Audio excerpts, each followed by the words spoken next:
Bismillah. Assalamualaikum warahmatullahi wabarakatuh. Alhamdulillahirabbil alamin. Asyhadu alla ilaha illallah wa asyhadu anna Muhammadan abduhu wa rasuluh.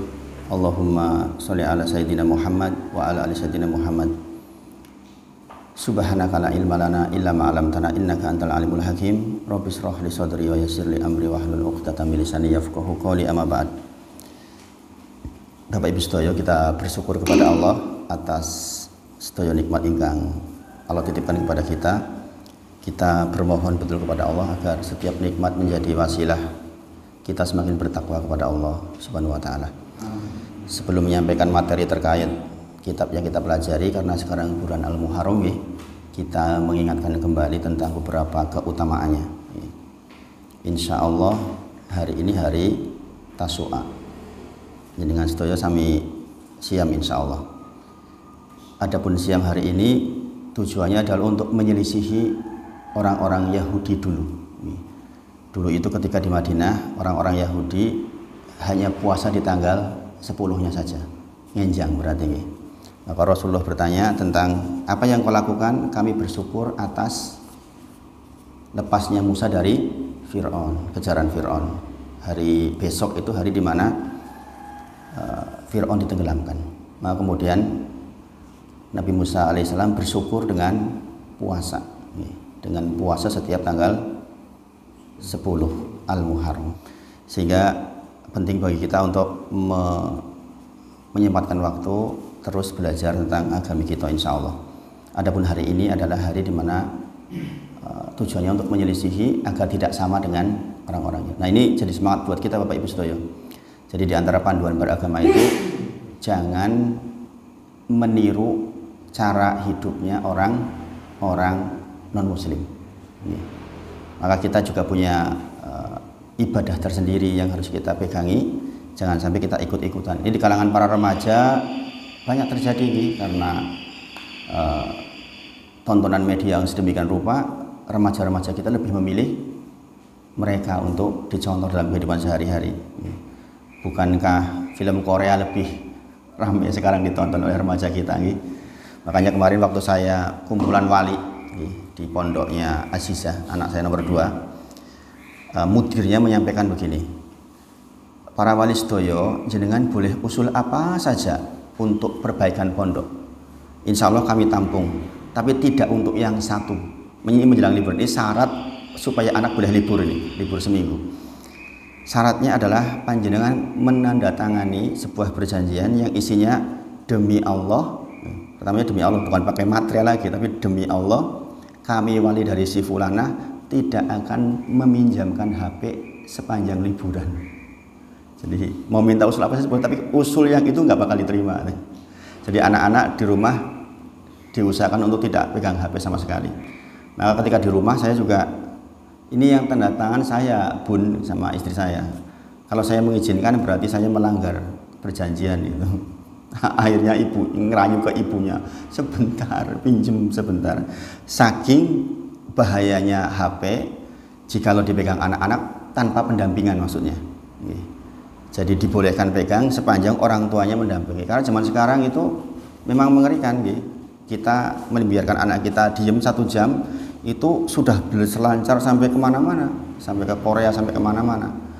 Makanya sungguh beruntung sekarang orang-orang yang bisa menjadikan anak-anaknya itu tidak terlalu banyak dengan HP.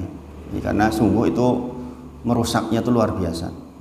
Ada beberapa kejadian di pondok yang setelah libur ternyata malah bawa tulisan, yang tulisannya itu tulisan dewasa. Hanya tulisan, katanya kenapa dapat ini, nyalin dari internet. Subhanallah. Makanya kita memohon kepada Allah mudah-mudahan diselamatkan dari yang sedemikian. Kemudian apa manfaatnya puasa besok? Kita sudah sama-sama tahu saumi yaumul asyura, puasa di hari 10 Al-Muharram itu, ayah tasibu Allah, saya berharap kepada Allah, kata Nabi Muhammad SAW, ayyukafiru sanatalati qoblahu. Saya berharap mendapatkan pengampunan dosa 1 tahun yang lalu, dosa kecil maksudnya. Mungkin jangan bertanya, loh saya tanggal 9 Dzulhijjah udah puasa, diampuni dosa setahun dan setahunnya akan datang. Terus sekarang baru sebulan kok ada puasa lagi. Ketahuilah Bapak Ibu sedaya, di antara manfaat puasa itu di tanggal besok itu, kalau ternyata dosa kecil kita sudah habis, maka berfungsi untuk menaikkan derajat panjenengan. Ini penting dipahami, penting sekali. Kemudian kalau ternyata jenengan masih punya dosa besar, misalnya di masa lalu, maka akan meringankan. Ini puasa ini nggak menghapus dosa besar, gitu. Imam Nawawi rahimahullah ta'ala menyampaikan fungsinya untuk menghapus dosa kecil. Dosa besar itu harus dengan taubatan nasuha. Tapi dengan puasa besok itu, insya Allah dosa besar akan diringankan. Ini keutamaan bulan Al-Muharram. Kemudian bulan ini pula bulan yang disebut oleh Allah Subhanahu wa ta'ala sebagai bulannya Allah, Syahrullah Al-Muharram. Kemudian Rasulullah juga menyampaikan puasa paling afdol setelah Ramadan, ba'da Ramadan, maka siamnya di bulan Al-Muharram. Maka puasanya sebenarnya nggak tanggal 10 saja. Sebenarnya sejak tanggal 1, 2, 3 jenengan sudah berpuasa. Dibanyakin puasa di bulan Ramadan, di bulan Muharram. Jadi banyakin puasa. Bukalah di hari Jumat. Kalau jangan ketemu hari Jumat, buka. Kalau kemudian nanti hari-hari lain puasa lagi. Puasa Daud misalnya, atau puasa mutlak secara keseluruhan. Yang penting tidak 1 bulan full. Maka sangat disarankan. Kemudian mengapa kok menghapus 1 tahun yang lalu, tidak menghapus 1 tahun yang lalu dan 1 tahun yang akan datang? Karena persoalan keutamaan. Ini hari besok terkait dengan dibebaskannya Musa alaihissalam dari Fir'aun laknatullah alaih. Sedangkan tanggal 9 Dzulhijjah itu terkait dengan apa? Ini penting diingat-ingat Bapak Ibu sedaya. Tanggal 9 Dzulhijjah terkait dengan turunnya surah Al-Maidah ayat ke-3. Di tanggal 9 Dzulhijjah, hari Arafah itu hari di mana turunnya surah Al-Maidah ayat ke-3. Hafal nggih insyaallah nggih. Al-yauma akmaltu lakum dinakum.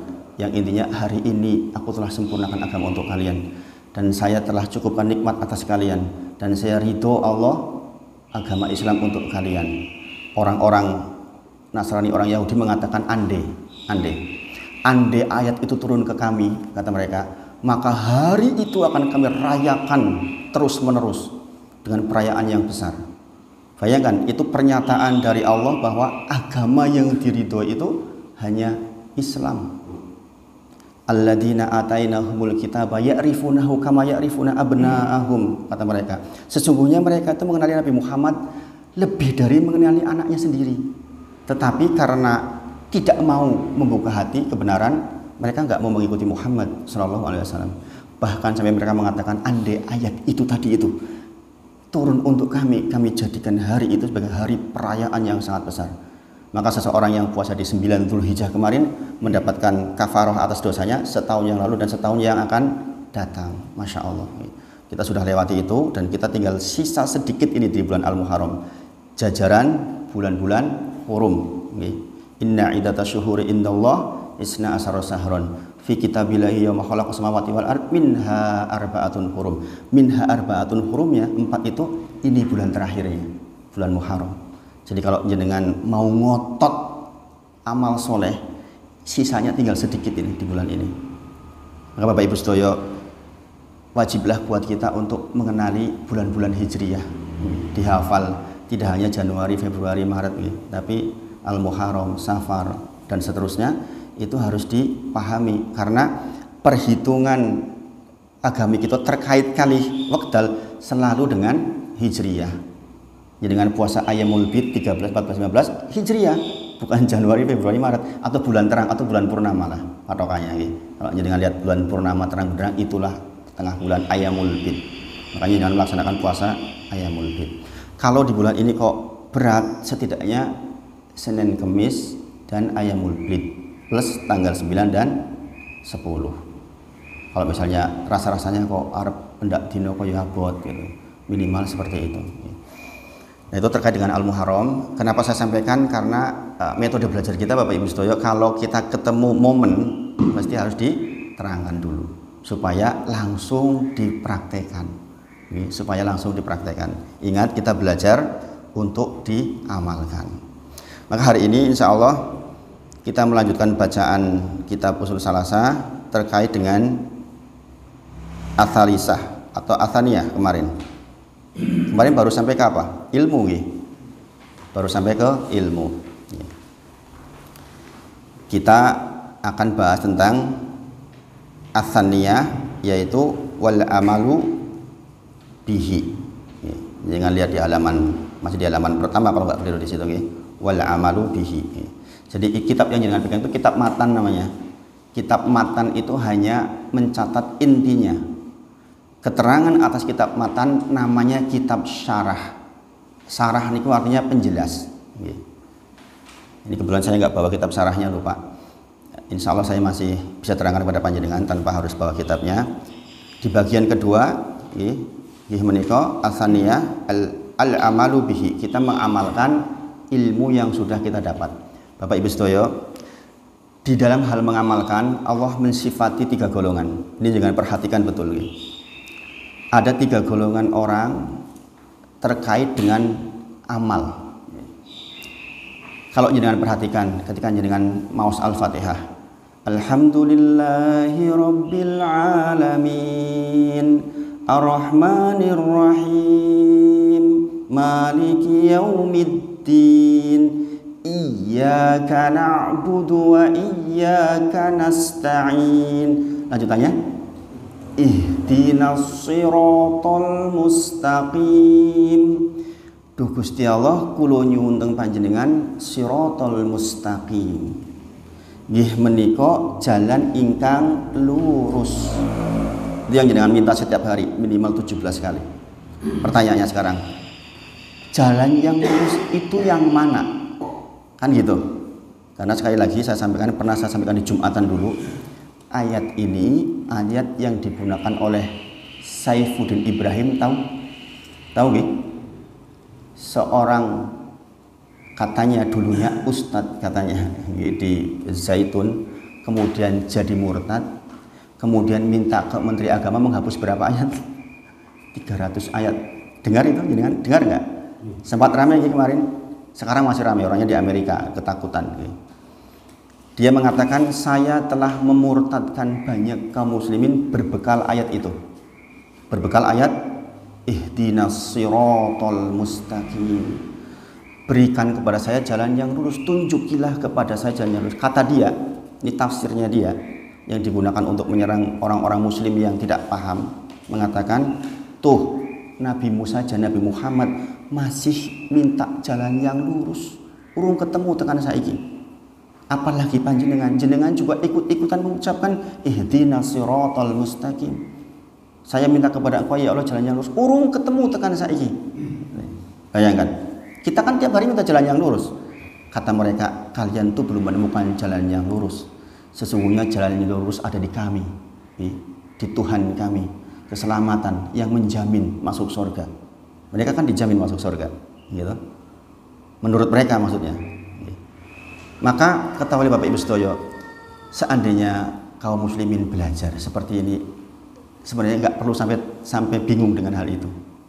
Bahwa kita minta jalan yang lurus itu maksudnya itu doa kita kepada Allah dibeli jalannya yang lurus. Jawabannya di ayat berikutnya. Ihdinas siratal mustaqim siratal ladzina an'amta alaihim, yaitu jalannya orang-orang yang an'amta alaihim. Apa artinya itu? Kepada mereka diberi nikmat. Saya sedang minta kepada Allah agar diberi jalan sebagaimana jalannya orang-orang ingkang diparingi nikmat. Pertanyaan berikutnya, siapa yang diparingi nikmat oleh Allah? Ditafsir dalam surah An-Nisa. Di dalam surah An-Nisa dikatakan orang-orang yang diberi nikmat menika 4 golongan. 4 golongan. Yang pertama, nabi, para siddiqin, para syuhada, para solihin. Jadi ada 4 golongan. Jadi nanti bisa dilihat di dalam surah An-Nisa, ada 4 golongan yang masuk ke dalam golongan orang-orang yang diberi. Artinya, ketika kita minta ihdinas siratal mustaqim, sesungguhnya kita itu secara tersirat disuruh mempelajari kisahnya mereka. Kisahnya para nabi niku pripun? Bagaimana ketika menghadapi kesulitan? Bagaimana ketika menghadapi kaumnya yang rewel misalnya, bagaimana kehidupan kesehariannya, terutama sirah nabawiyah. Makanya hubungannya akidah dengan pembelajaran yang lain itu harus terkait dengan pembelajaran sirah nabawi.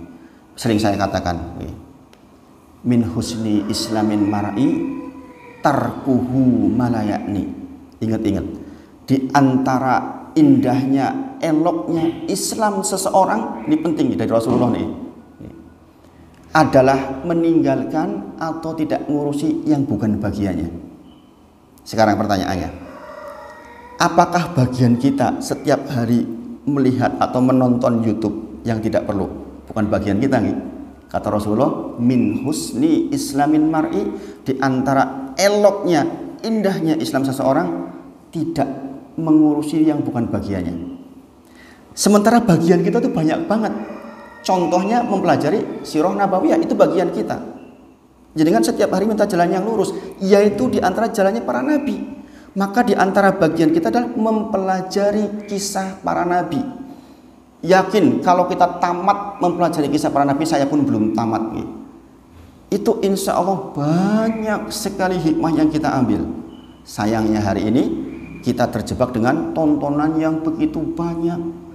Bayangkan, di antara acara dulu yang paling laris, ILC, berapa jam itu? Dulu 5 jam. Yang nonton banyak terus 5 jam. Mulai jam 8 tuh sampai kadang-kadang jam 1. Subhanallah. Bayangkan kalau itu kita gunakan untuk membaca sirah nabawiyah, mempelajari tentang kisahnya para sahabat, para sidikin, para syuhada, para sholihin, maka kita akan lembut hatinya. Karena kita tidak paham hadis yang tadi, min husni islamin mar'i, kita enak saja membuang waktu 5 menit, 10 menit nonton perdebatan yang bukan urusan kita sama sekali. Ngaruh apa pada kita? Jenengan nonton perdebatan itu pengaruhkah terhadap negara? Kan bukan. Memang bukan bagian kita. Mungkin sekedar tahu saja, nggak masalah. Tapi coba bertanya jujur kepada hati kita paling dalam, ngaruh nggak ke kehidupan kita? Kan tidak. Ibu-ibu juga min husni islamin mar'i tarkuhu malayakni, di antara keelokan keindahan Islam seorang ibu tidak ngurusi yang bukan bagiannya. Ikut grup WA 1, 2, 3, 4, 5. Oke, grup WA nih. Sebentar-bentar waktunya habis untuk baca WA terus. Itu eman-eman. Nah, ihdinas siratal mustaqim siratal ladzina an'amta 'alaihim, yaitu jalannya orang-orang yang diberi nikmat. Seharusnya kita punya waktu untuk mempelajari 4 golongan ini. 4 golongan ini kita pelajari dan sempatkan waktunya, karena kita memang tiap hari minta kepada Allah jalannya mereka. Jadi permintaan di ihdinas siratal mustaqim itu permintaan kita kepada Allah agar jalan kita kayak mereka, karena mereka tuh udah diberi nikmat, jelas diberi nikmat. Nah, di antara yang mungkin kita bisa capai derajatnya adalah sholihin. Jadi Nabi nggak mungkin, jadi sidikin berat, jadi syuhada nggak ada perang sekarang, maka jadi sholihin. Maka orang yang habis wudu doanya juga menjadi orang yang soleh. At-tahiyat kita juga melibatkan orang soleh. Kalau kita jadi orang soleh, didoakan setiap kaum muslimin yang soleh di dalam at-tahiyatnya. Maka kita minta kepada Allah jadi orang yang soleh. Lanjutan ayatnya, ihdinas siratal mustaqim siratal ladzina an'amta 'alaihim ghairil maghdubi 'alaihim waladdallin, yaitu bukannya jalannya orang-orang al-maghdub 'alaihim. Jadi anak minta seperti itu tiap hari. Ini pentingnya kita belajar Bapak Ibu saya. Ya Allah, saya minta kepada Engkau jalan yang lurus, yaitu jalannya orang-orang yang diberi nikmat, dan bukan jalannya al-maghdub alaihim. Apa arti al-maghdub alaihim? Al-maghdub alaihim artinya jalannya orang-orang yang dimurkai. Siapa yang dimurkai? Ditanyakan ke Rasulullah. Ya Rasulullah, siapakah al-maghdub alaihim? Rasulullah menjawab, jenengan baca kitab tafsir manapun, mau kitab tafsir Jalalain, mau Ibnu Katsir, mau As-Sa'di, tafsirnya Kemenak, Kementerian Agama, jawabannya sama di situ. Al-maghdub alaihim adalah al-yahud. adalah orang-orang Yahudi. Sekarang, mengapa kita nggak boleh meniru mereka? Orang-orang Yahudi dikatakan, disifati, ini yang penting adalah sifatnya, adalah orang-orang yang diberi ilmu oleh Allah tapi nggak mau mengamalkan. Sangat dipahami. Kita ambil sifatnya nih yang paling penting. Tidak mengambil person per personnya, tapi ngambil sifatnya. Mereka disifati sebuah kaum yang jikalau diberi hukum maka dia berusaha untuk menghindari hukum. Contoh, mereka disuruh tidak boleh mengambil ikan di hari Sabtu. Salah satu syariatnya mereka ini, tidak boleh mengambil ikan di hari Sabtu. Allah goda tuh, kalau hari Sabtu tuh ikan muncul ke permukaan. Ujian buat mereka. Apa yang mereka lakukan? Mereka pasang jala-jala di hari Jumat, hari Sabtu dibiarkan, Minggu diambil. Itu caranya berarti apa itu? Ngakali hukum. Podo kalau dinten setu mundut wong dipasang kok. Paham ya? Kalau kita punya sifat seperti itu, maka kita mempunyai sifat orang-orang Yahudi. Contoh, jenengan disuruh zakat setelah kambing sampai nisabnya 40 misalnya. Wis 37, wis meh 40, hampir sampai nisabnya. Tak dolah ben ora cukup nisabnya. Berarti jenengan sedang melakukan kegiatan sebagaimana orang Yahudi. Diberi hukum, berusaha untuk tidak mengamalkan. Na'udzubillah, itulah golongan yang dimurkai, yang kita tiap hari minta kepada Allah, jangan seperti itu. Orang-orang mereka itu seperti itu. Mereka diberi ilmu sampai hari ini, jangan tahu yang menguasai dunia hari ini teknologi siapa? Mereka. Gitu. Orang-orang Yahudi yang bikin pesawat siapa? Mereka hari ini. Bahkan kondisi keuangan dunia itu 90% dikuasai oleh mereka. Amerika yang sebesar itu, mereka yang berkuasa. Padahal jumlahnya sedikit. Karena Pak, memang Allah kepada mereka berikan ilmu, keutamaan ilmu. Makanya para nabi itu kebanyakan dari Bani Israel. Ibrahim alaihissalam punya anak Ismail dan Ishak. Ya. Dari Ismail turunlah Nabi Muhammad SAW. Dari Ishak ini muncul nabi-nabi banyak. Ya. Makanya bapaknya para nabi Ibrahim alaihissalam. Makanya nanti kita akan belajar nih di halaman berikutnya tentang mengapa kita mempelajari milahnya Ibrahim. Karena Ibrahim alaihissalam itu diakui oleh semua agama. Mau Yahudi, mau Nasrani, mau agama apapun mengakui Ibrahim alaihissalam. Bahkan Allah perintahkan agar Nabi Muhammad mengikuti milahnya Ibrahim. Nanti kita akan pelajari di halaman berikutnya insya Allah. Jadi sekali lagi, kita sedang disuruh oleh Allah minta tidak masuk ke jalannya al-maktub alaihim, yaitu orang-orang al-Yahud yang sifatnya adalah mereka kalau diberi ilmu nggak mau mengamalkan. Berarti Bapak Ibu Sedoyo, kalau kita sekarang orang Islam sudah dapat ilmunya, kemudian jenengan nggak mau mengamalkan dengan sengaja, maka jenengan mewarisi sifat orang-orang al-Yahud yang itu adalah al-maktub alaihim, yang itu dimurkai oleh Allah Subhanahu wa ta'ala. Baik Mas, kalau begitu saya nggak usah tahu sajalah, biar nggak usah mengamalkan. Kepikir nggak seperti itu? Ben saya nggak ketuntut ngamalke, nek ngono aku bodoh wae rasah sinau daripada nek wis sinau kok ngerti kudu ngamalke. Kepikir kayak gitu mboten? Kalau jenengan kepikir seperti dan diwujudkan, maka jenengan masuk golongan yang kedua. Ad-dallin, orang-orang yang celaka. Ditanyakan kepada Rasulullah, ya Rasulullah siapa ad-dallin? Rasulullah menjawab an-nasara. An-nasara. Apa sifat mereka? Mereka orang yang sangat rajin beribadah, berkasih sayang luar biasa, tanpa ilmu. Tanpa ilmu, mereka berkubang di dalam kebodohan. Contoh, saking rajin ibadahnya tanpa ilmu, golongan kiainya mereka nggak nikah. Pernah dengar? Pernah dengar bukan? Mereka susternya, kemudian pendetanya tidak nikah. Lah wong lenang kok kono ora nikah. Apa yang terjadi? Berarti apa? Dia beribadah tanpa ilmu. Banyak contohnya tadi. Masa ada orang zaman sekarang mengatakan hapus tuh 300 ayat. Itu kan kebodohan luar biasa. Akhirnya sekarang harus di negara lain nggak berani pulang. Maka kita kaum muslimin ketika mendapatkan ilmu, mohon kepada Allah taufik. Ya Allah, saya mohon kepada Engkau taufik agar setiap ilmu yang sampai kepada saya Engkau izinkan untuk jadi amal. Taufik ngertos nggih? Hidayah itu ada dua macam, hidayah irsyad wal bayan dan hidayatut taufik. Irsyad wal bayan itu hidayah tentang ilmu, keterangan. Seperti ini namanya irsyad wal bayan. Saya menyampaikan kepada jenengan, itu namanya hidayah irsyad wal bayan. Jenengan sudah dapat pagi ini. Irsyad wal bayan, keterangan tentang sebuah ilmu. Nah, agar menjadi amal, maka kita minta hidayatut taufik. Taufik itu izin dari Allah agar ilmu jadi amal. Saya dipahami ini. Jangan kan pasti ngertos, laki-laki wajib di 3 mazhab ke masjid untuk sholat fardu. Ngerti kita, tapi kadang-kadang malesnya luar biasa.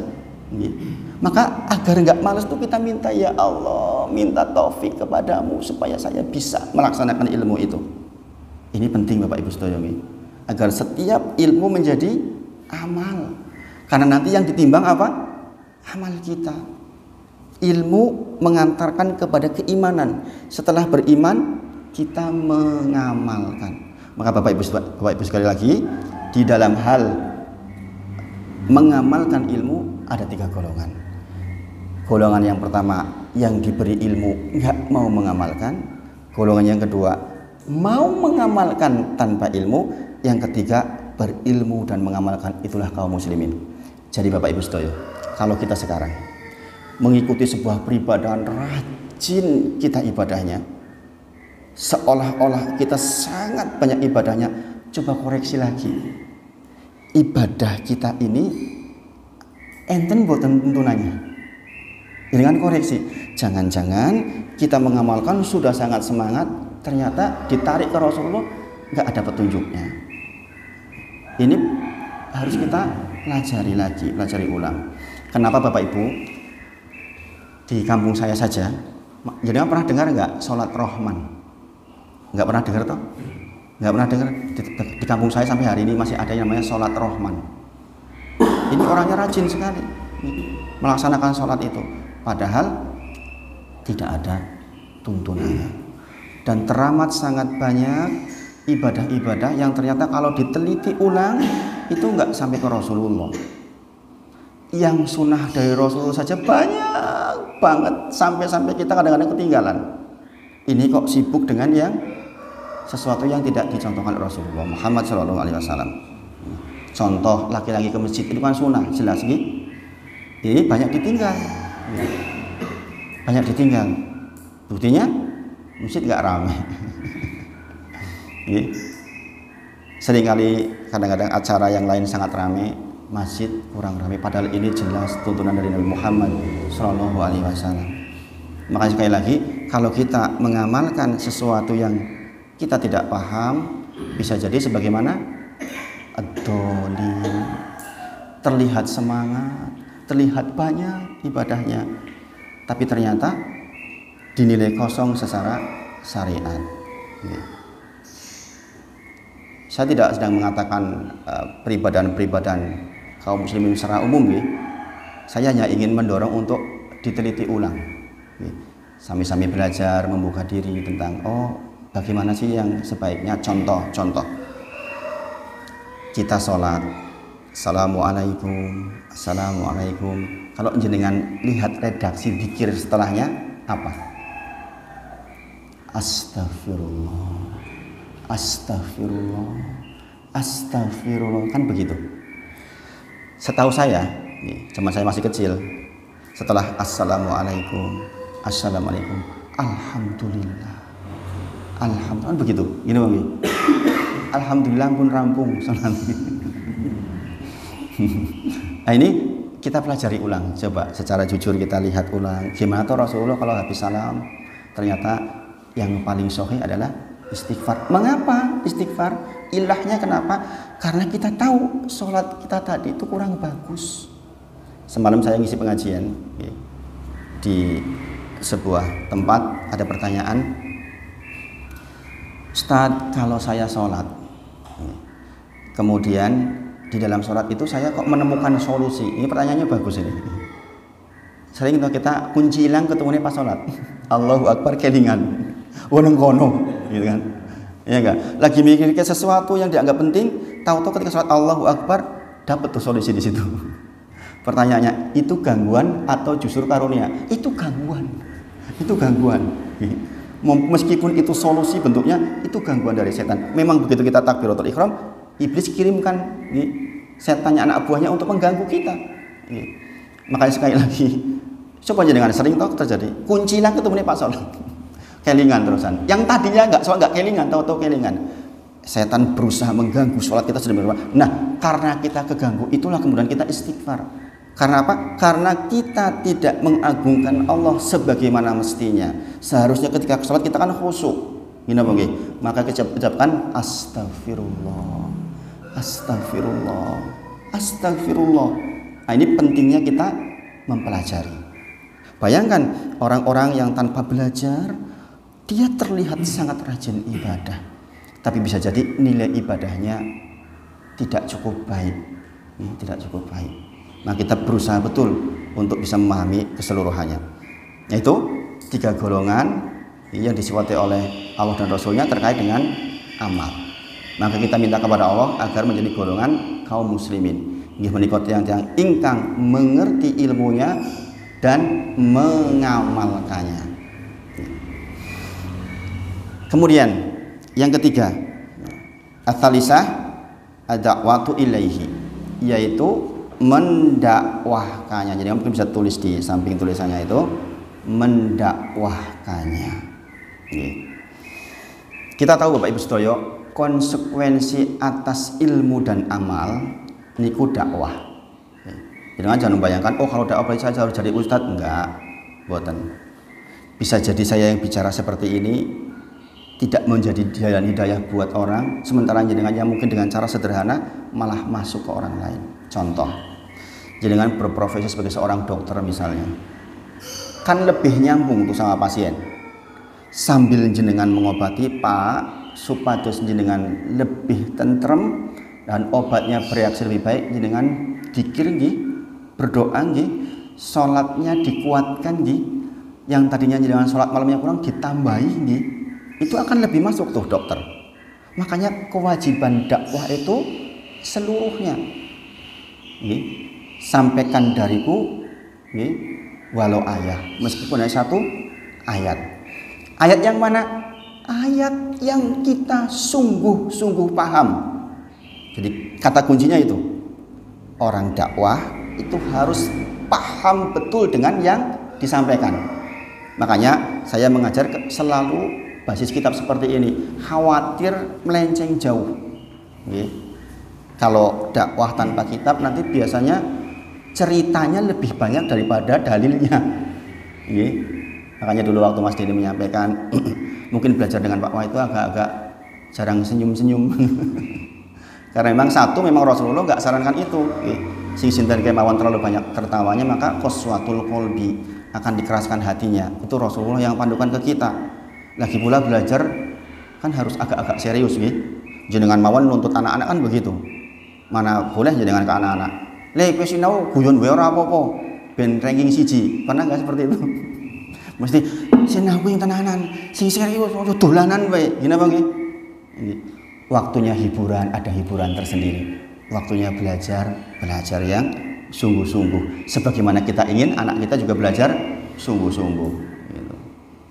Jadi saya mungkin agak kurang cocok kalau yang harus banyak tertawanya. Mudah-mudahan ini menjadi pengeling-eling buat jenengan bahwa memang Rasulullah pandukan belajar itu harus serius. Kemudian proses mengamalkan ini memang membutuhkan prasyarat. Maksudnya kita jangan salah ranah. Ingat, kita belajar bukan untuk mendebat orang lain sama sekali. Kita belajar bukan untuk menyalahkan orang lain. Ini harus menjadi garis tebal kita. Kita belajar untuk menghilangkan kejahilan kita. Basa Arab jahil niku cara basa mriki napa? Bodoh. Ya, jadi tujuan belajar itu yang pertama untuk menghilangkan kebodohan kita, ketidaktahuan kita. Ya. Bukan untuk menghakimi orang lain, bukan untuk menyalah-nyalahkan orang lain. Ya. Kita belajar untuk supaya mendapatkan ilmu, ya. Yang dengan ilmu itu hilanglah ketidaktahuan kita. Saya kedibangi Bapak Ibu nggih. Dulu waktu awal-awal saya sampaikan apa? Di antaranya thalabul ilmi a'dhamul a'mal. Thalabul ilmi itu adalah amal yang agung. Liman, untuk siapa? Sohat niyatuhu, untuk yang benar niatnya. Apa niatnya? Satu, menghilangkan kebodohan. Yang kedua, agar kita semakin tawadhu kepada Allah Subhanahu wa Ta'ala. Ya, agar kita tawadhu, bukan untuk menghakimi siapa-siapa. Maka kalau kita menyampaikan ke orang lain kok menjadi timbul perdebatan, pasti keliru kita. Yang keliru kita.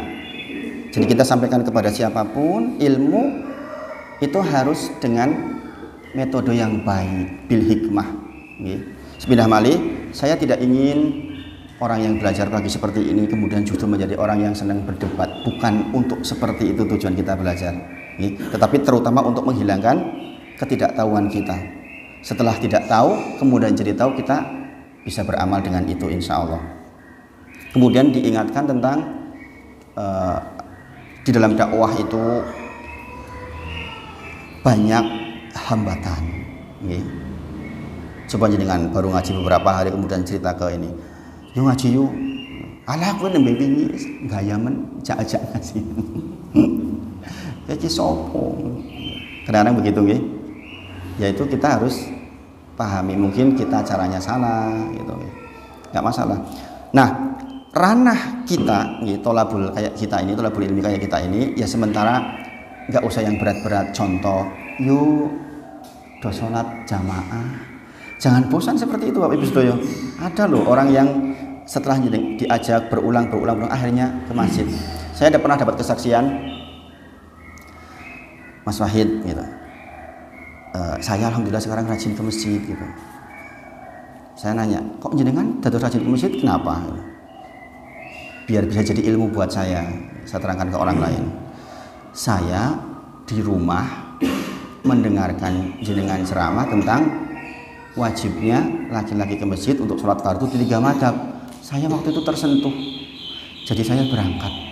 Nah sekarang saya ngajak Bapak tindak ke masjid, alhamdulillah sekarang rajin ke masjid Bapak.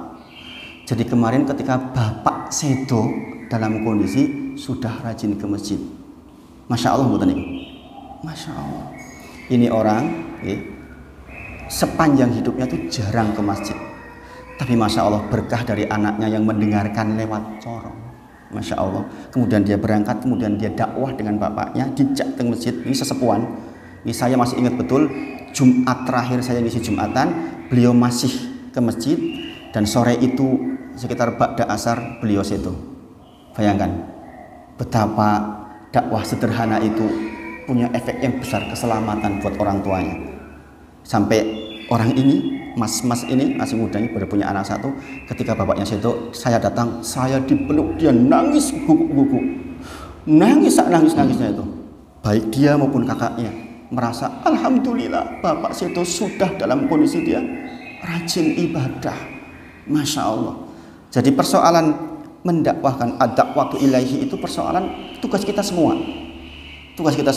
Jangan membayangkan jenengan harus duduk seperti ini, enggak. Contoh lagi, ngajak ngaji seperti ini, bermajelis. Sempatkan waktu minggu pagi yuk do sinau bareng-bareng 1, 2, 3, 4 kali. Lama-lama mungkin akan juga tersentuh hatinya.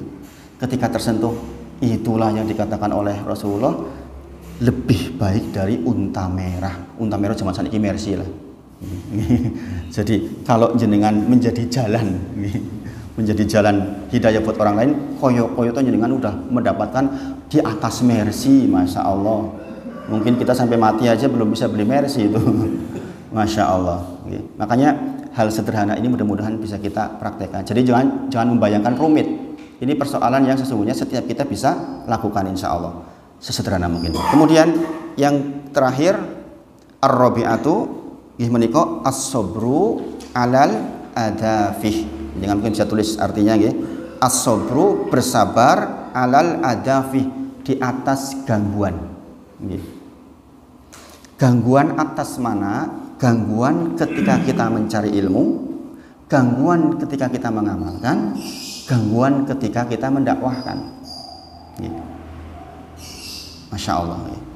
Ini sebenarnya kesimpulan surat Al-Asr, sebagaimana dituliskan di bawahnya. Bapak Ibu sedaya, mencari ilmu butuh sabar. Butuh sabar. Kita duduk seperti ini menyempatkan waktu, butuh sabar. Butuh sabar, butuh meluangkan waktu, butuh berpikir, butuh mencatat, butuh mengingat-ingat. Kalau kita nggak sabar, putus di tengah jalan. Alhamdulillah sejauh yang saya alami sekitar mungkin 5-6 tahun terakhir ini, saya ngaji, alhamdulillah atas karunia Allah, bukan berkurang jumlah jamaahnya. Di setiap masjid selalu bertambah. Alhamdulillah.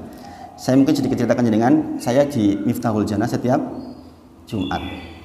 Musola niki. Ini kita termasuk awal-awal dulu ngaji. Tadinya hanya berapa orang sih? 2, 3, 4 orang. Alhamdulillah sekarang ketambahan 1, 2, 3 orang. Meskipun sekali lagi ngaji bukan persoalan jumlah orang, bukan. Nabi yang nggak punya pengikut saja ada. Nabi yang pengikutnya cuma 1 orang ada, yang nggak ada pengikutnya ada. Jadi persoalan dakwah itu bukan persoalan berapa orang yang ikut, bukan. Persoalan kita berdakwah itu persoalan kewajiban kita sendiri yang dapat pahala atasnya. Ini harus jangan pahami. Lah aku dakwah suwi banget ketika orang manut karo aku. Malah aku seneni terus kalau ngomong dikira sok suci, malah rajin yang masjid, gayamen sampean. Enggak apa-apa. Karena jenengan sudah dapat pahala atasnya, enggak penting seberapa jumlahnya. Karena sekali lagi jangan kok kita, Nabi saja ada yang tidak ada pengikutnya. Nanti kita belajar di kitab Tauhid, ada Nabi yang enggak punya pengikut, besok dibangkitkan di akhirat. Loh kok dewean? Iya memang ada, seperti itu. Yang pengikutnya 1 ada, yang pengikutnya 2 ada. Yang paling besar Nabi Muhammad SAW pengikutnya sangat banyak. Yang kedua Nabi Musa alaihissalam yang juga sangat banyak. Nah, bersabar ketika mencari ilmu itu penting. Maka niatnya harus betul. Yang penting apa? Menghilangkan kebodohan dan agar kita tawadu. Kalau niat kita benar, maka kita mudah istiqomah. Kalau niat kita belajar untuk mendebat orang, itu kita sebentar saja sudah selesai. Maka pindah malih sekali lagi, saya berharap dengan dakwah bilhal, dakwah dengan perilaku. Ketika jenengan sudah ngaji seperti ini, rubahlah perilaku menjadi lebih baik. Itu dakwah yang ampuh. Dakwah yang ampuh. Saran saya, jenengan punya husnul khuluq. Di masjid, di Miftahul Jannah sudah sampai ke bab itu, bab tentang husnul khuluq. Anin Nawas bin Sam'an radhiyallahu anhu, sa'altu Rasulullah SAW, saya bertanya kepada Rasulullah SAW tentang al-biru wal ism, tentang albir kebaikan dan dosa. Faqala Rasulullah menjawab, al-biru husnul khuluq. Kebaikan itu adalah akhlak ingkang sae. Akhlak ingkang sae. Sementara al-ism dosa niku mahaka fi sadrika, napa-napa ingkang dados atine panjenengan boten tentrem. Niku dosa. Nggih. Dan wakarihta, dan jenengan tidak ingin orang lain tahu yang jenengan buat, itu dosa. Nah, kebaikan adalah husnul khuluq. Maka kita harus tahu husnul khuluq definisinya nopo. Akhlak mulia niku nopo toh? Kan kita harus tahu ini, apalagi sekarang bulan Muharram ini harus diamalkan gitu. Husnul khuluq itu punya rukun. Salat ada rukunnya. Wudu ada rukunnya. Islam ada rukunnya 5. Iman ada rukunnya 6. Kalau rukun 1 hilang, batal mboten? Batal nggih. Jenengan salat tanpa takbiratul ihram, batal. Enggak sah salatnya. Jenengan Islam membatalkan 1, salat ora wajib, batal mboten Islamnya? Batal. Jenengan rukun iman ada 6. Jenengan tidak percaya, oh akhirat iki ora ono kok, batal mboten? batal. Demikian juga husnul khuluq. Husnul khuluq punya rukunnya 3. Tolong ini menjadi closing hari ini, jenengan bawa pulang dan jenengan praktekkan. Pertama, orang dikatakan punya akhlak yang baik itu tolikatul wajhi. Yang pertama, apa itu? Punya wajah yang berseri-seri, mudah tersenyum dan tidak meremehkan dan menghinakan orang lain. Jadi kalau jenengan husnul khuluq, wajahnya harus begitu, senyum, murah senyum. Jangan sampai cuma kayak gitu doang tuh mewakili buatan wah ini sombong medeni banget nih. Cuma kados niku tok niku pengaruhnya luar. Maka rukun husnul khuluq tolikatul wajhi, wajahnya harus bersih. Jadi dengan praktekkan Bapak Ibu sedaya. Mboten mungkin kok nesu sambil tertawa tuh nggak ada rumusnya. Mboten mungkin. Kita marah sambil tertawa tuh nggak mungkin. Makanya betul husnul khuluq itu panduannya tolikatul wajhi, wajah yang berseri-seri. Jenengan praktekkan Bapak Ibu, ini sederhana kalau jenengan praktekkan sama istri sama anak-anak top. Saya bilang, jenengan berazam pagi ini, ya Allah berikan kepada saya wajah berseri-seri. Yakin banget rumah kayak sorga. Ini beneran, nggak main-main ini. Jenengan praktekkan betul. Pokoknya dibuat kita senyum. Saya ceritakan seseorang dulu, ketika saya kuliah, ada orang punya wartel, zaman dulu belum ada HP. Orang tua ini senyum, monggo mas, gitu kalau mau telepon itu. Sampai sekarang masih saya ceritakan, sudah lebih dari 30 tahun loh. Saking berkesannya. Yang kedua syaratnya, husnul khuluq, badlul ma'ruf, ringan nolong orang lain, mudah nolong orang lain. Yang ketiga, wakaful ada. Kaful ada itu orang di dekat kita dijamin boten angsal gangguan dari lisan kita apalagi tangan kita. Kata-kata kita lembut, tentrem, menenteramkan dan tidak membuat orang lain jadi sakit. Itu syarat husnul khuluq. Nah ini semuanya butuh kesabaran. Ini belum selesai tentang as-sabru alal adab. Kita lanjutkan minggu depan insyaallah.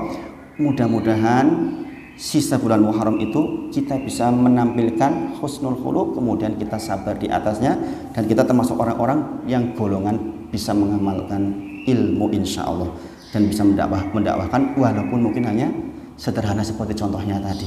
Yang penting kita niat karena Allah, mudah-mudahan Allah mudahkan. Nah ini yang disampaikan pada pagi ini, mudah-mudahan bermanfaat. Kita akhiri dengan kafaratul majlis. Subhanakallahumma wa bihamdika asyhadu alla ilaha illa anta astaghfiruka wa atubu ilaik wa akhiru da'wana alhamdulillahirabbil alamin. Assalamualaikum warahmatullahi wabarakatuh.